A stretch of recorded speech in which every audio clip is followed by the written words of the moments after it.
الحمد لله الذي فرض علينا الصلاة والزكاة والحج والصيام. أشهد أن لا إله إلا الله وحده لا شريك له الملك العلام، وأشهد أن سيدنا ونبينا محمدا عبده ورسوله سيد الأنام. اللهم صل وسلم على سيدنا محمد وعلى آله وأصحابه الكرام. أما بعد، فقد قال الله تعالى في كتابه الكريم: أعوذ بالله من الشيطان الرجيم، بسم الله الرحمن الرحيم. شهر رمضان الذي أنزل فيه القرآن هدى للناس وبينات من الهدى والفرقان. الآية. وقال النبي صلى الله عليه وسلم: من صام رمضان إيمانا واحتسابا غفر له ما تقدم من ذنبه. وقال أيضا: من قام رمضان إيمانا واحتسابا غفر له ما تقدم من ذنبه. صدق الله وصدق رسول الله صلى الله عليه وسلم. Yang kami hormati Ketua DKM Masjid Jami Al-Istiqomah, juga yang kami hormati panitia kegiatan Ramadan tahun ini, tahun 1444 Hijriah, juga Bapak Ibu jamaah sholat Isya dan Tarawih Masjid Jami Al-Istiqomah.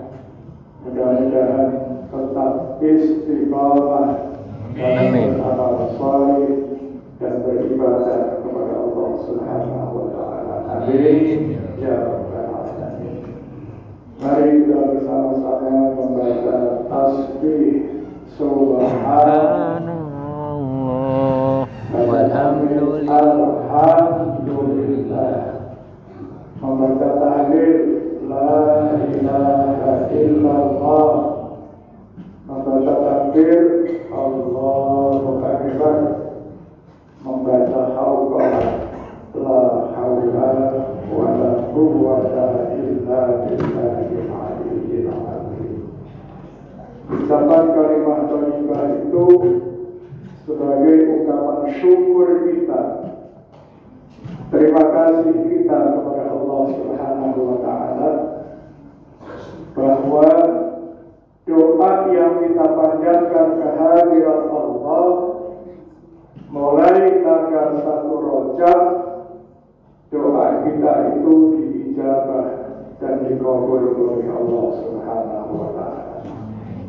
Doa yang mana itu Bapak Ibu? Doa yang bunyinya bagaimana? Allahumma barik lana fi Rajab wa Sya'ban wa ballighna Ramadan.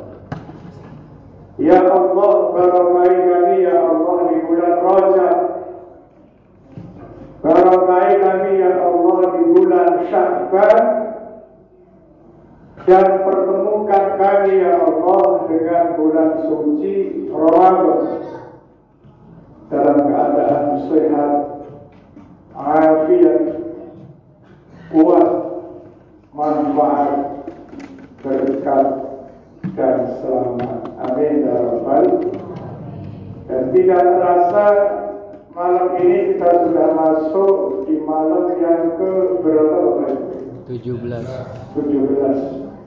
Berarti kita semua sudah melaksanakan as-shaum, jihad di siang Ramadan, yaitu berpuasa 16 hari, dan jihad di malam Ramadan yaitu qiyamul lail sudah 16 malam juga.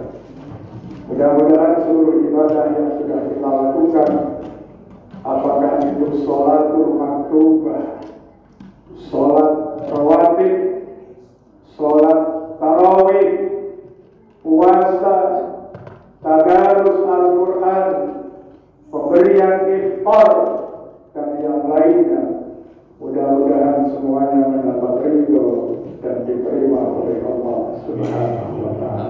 Amin ya rabbal alamin. Malam ini malam ke-17 Ramadan, saya akan menyampaikan sabda baginda Rasul Muhammad sallallahu alaihi wasallam yang terkait dengan Al-Qur'an. Baginda Rasul Muhammad sallallahu alaihi wasallam bersabda, "Maka yarju liqa Allah falyukrim ahlallah." Siapa orangnya yang kepingin berjumpa dengan Allah, dan ketika kita berjumpa dengan Allah, Allah menyayangi kita, Allah tidak murka kepada kita. Jawabannya adalah falyukrim ahlallah. Hormati, muliakan keluarganya Allah. Para sahabat pada bingung, ya Rasulullah, hal lillahi azza wa jalla ahlun. Wahai utusan Allah, apakah Allah yang maha agung dan maha tinggi itu mempunyai keluarga? Qala, Nabi menjawab, suaranya hilang.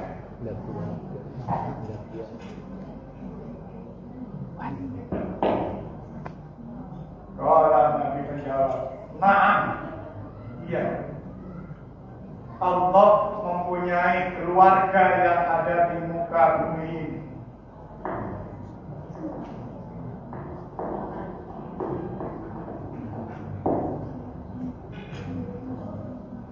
Man hum ya Rasulullah, siapakah keluarganya Allah itu, wahai utusan Allah? Alladzina yaqra'una al-Qur'an. Keluarganya Allah adalah mereka yang terus-menerus rajin membaca Al-Quran. Bapak Ibu sekalian, malam ini kita sudah masuk di malam yang ke-17. Saya yakin ada yang sudah khatam. Ada?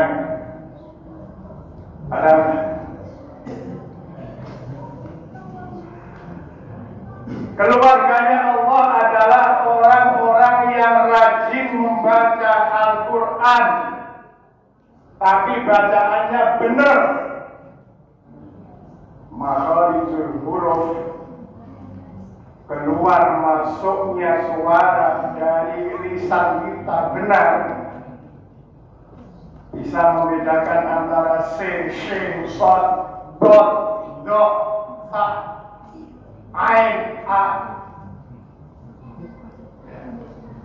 Orang-orang yang terus-menerus rajin membaca Al-Quran, itulah keluarganya Allah. Man akramahum akramahullah. Siapa orangnya yang memuliakan orang-orang yang rajin membaca Al-Quran dengan baik dan benar, maka orang itu akan dimuliakan oleh Allah Subhanahu wa Ta'ala. Wa adkhalahul jannah, dan orang-orang yang mencintai orang-orang yang rajin membaca Al-Quran kelak di akhirat pasti dimasukkan oleh Allah Subhanahu wa Ta'ala ke dalam surganya Allah. Tetapi sebaliknya, wa man ahanahum ahanahullah wa adkhalahun nar. Dan siapa orangnya yang merendahkan orang-orang yang rajin membaca Al-Quran, maka orang itu akan direndahkan pula oleh Allah. Dan kelak orang yang tidak menghormati orang yang rajin membaca Al-Quran kelak di akhirat, Al-Quran akan dimasukkan oleh Allah ke dalam neraka Jahannam. Alhamdulillah, Alhamdulillah benar. Saya mau bertanya kepada Bapak Ibu, tolong dijawab yang jujur. Misalkan suatu saat bapak ibu menikahkan putra putrinya, resepsi pernikahan digelar begitu hebat dan mewah, menghadirkan penceramah-penceramah terkenal, kemudian menghadirkan orang-orang yang rajin membaca Al-Quran, qori-qoriah kita.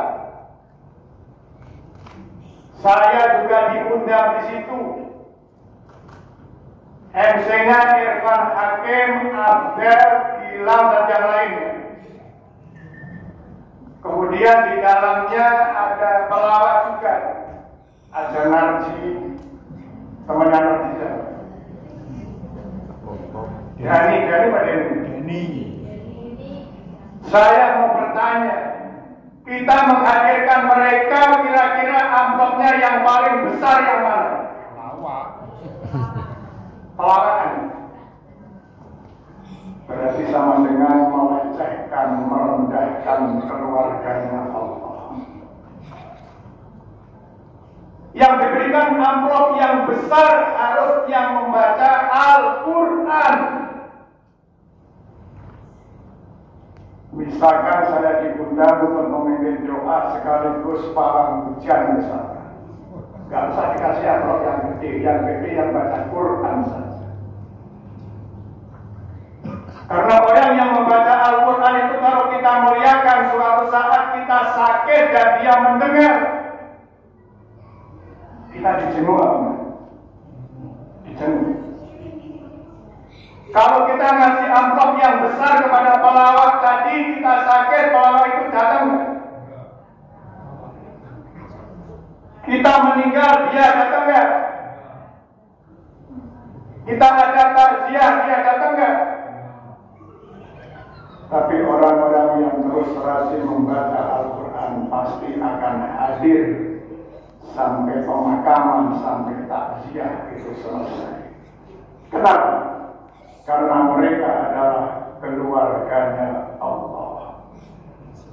Bapak Ibu sekalian, saya mau cerita sedikit tapi takut kelamaan. Bukan berapa harus jam berapa ini Pak Haji? Setengah 9. Setengah 9. Setengah 9. Saya akan cerita sedikit, boleh nggak? Saya dilahirkan oleh Allah di kota Wali Demak. Kampung saya namanya Desa Konsoharjo, Kecamatan Bonang, Kabupaten Demak. Desa saya berada di sebelah barat kota Wali Demak. Pada tahun 1970, kalau Bapak Ibu yang pernah melintas ke sana setelah pasar Demak itu ada sungai besar. Ada sungai besar. Dan di desa saya itu ada sekitar 2.000 ekor kerbau. Kalau musim kemarau, kerbau itu mandinya di sungai itu. Jadi kalau Bapak Ibu pernah ziarah ke makam Sunan Kalijaga melewati sungai itu tembus rumah saya. Pas musim hujan tanggulnya jebol. Semua desa tenggelam.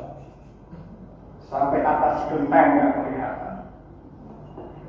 Padahal desa saya di sebelah sungai itu persis. Sebelah timur desa jebol, sebelah barat desa juga jebol.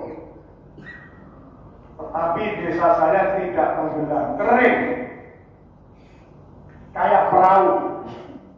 Semakin naik itu air, desa itu juga terus naik. Banjir sekitar 3 minggu. Setelah banjir selesai, para kiai kos, kiai karismatik yang ada di Demak sana rapat di Serambi Masjid Agung Demak pada hari Selasa. Sampai hari ini Bapak Ibu sekalian di sana kalau hari Selasa ada pengajian, solo-solan meneruskan pengajian yang sudah diawali oleh Wali Songo. Kemudian dibahas di sini. Kenapa desa itu tidak tenggelam, tidak disentuh oleh air banjir? setelah diteliti ternyata waktu tahun 1970 itu di desa saya ada seorang hafid dan hafidoh, ada 6 orang. Berarti benar. Desa itu diselamatkan oleh Allah dari banjir karena di dalam desa itu ada keluarganya Allah. Waktu di ujung kulon dulu ketika ada tsunami, pesantren Al-Quran juga masih utuh, diselamatkan oleh Allah Subhanahu wa Ta'ala. Karena di dalamnya ada keluarganya Allah, yaitu anak-anak yang terus-menerus membaca, mengkaji, memahami, dan menyampaikan isi kandungan Al-Quran. Dan mulai hari ini kita harus terus-menerus rajin membaca Al-Quran, karena pada waktunya nanti kalau kita semua meninggal masuk ke alam kubur. Bapak Ibu masih ingat apa enggak? Pernah menghantarkan kepada kita yang wafat. Kalau pas saya hadir di situ, yang wafat telah dikurung tadi, saya talqin di situ. Apa itu talqin? Mengingatkan kembali. Seseorang yang hebat, daya ingatnya luar biasa ketika menghadapi malakul maut, malaikat Israel. Semua hafalannya hilang. Maka setelah dia dimasukkan ke alam kubur harus diingatkan kembali. Selalu saya baca menggunakan bahasa Arab. Setelah selesai saya baca talqin itu, kemudian saya membaca Minha khalaqnakum dari surah Toha ayat 155, yang artinya kalau yang meninggal bapak atau ibu, bapak diciptakan oleh Allah dari tanah, termasuk kita semua. Wa fiha nu'idukum, dan sekarang bapak dikembalikan oleh Allah ke dalam tanah. Yang lain menunggu. Sebentar lagi bapak akan didatengin 2 malaikat. Malaikat siapa itu? Malaikat siapa? Malaikat Mungkar dan Nakir.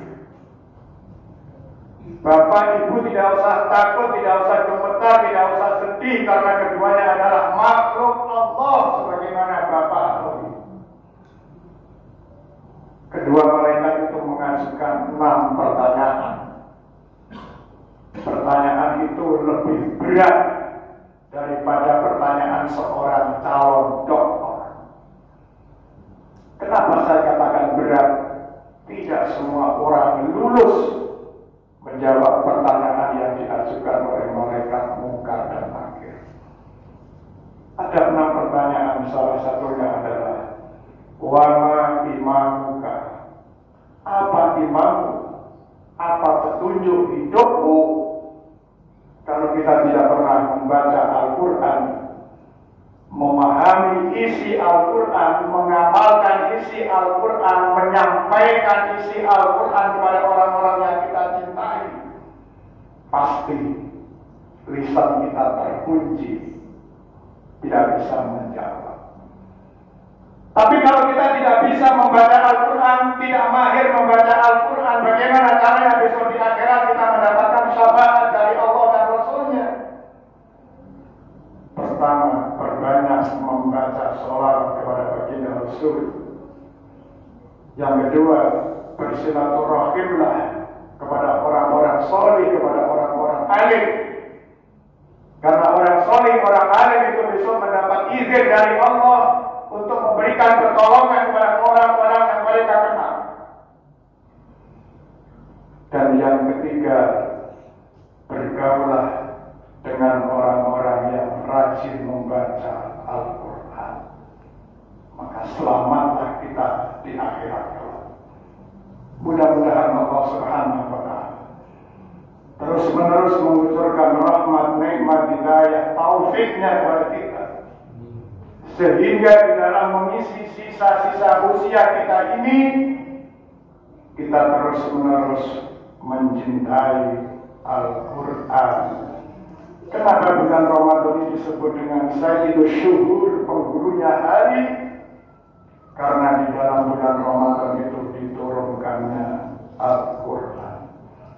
Mudah-mudahan Allah Subhanahu wa Ta'ala memberikan kesehatan yang sempurna kepada kita. Amin. Sehingga kita bisa memakmurkan bulan Ramadan yang tinggal beberapa hari ini dengan berbagai macam amaliyah dan ibadah yang semuanya mendapat ridho dan diterima oleh Allah Subhanahu wa Ta'ala. Amin ya rabbal alamin.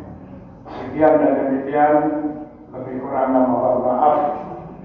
Tadi juga saya pergi ke Bengkulu membawa nampan isinya ikan. Terima kasih, sampai di sini dulu. Ramadan tahun depan kita lanjutkan. Assalamualaikum warahmatullahi wabarakatuh.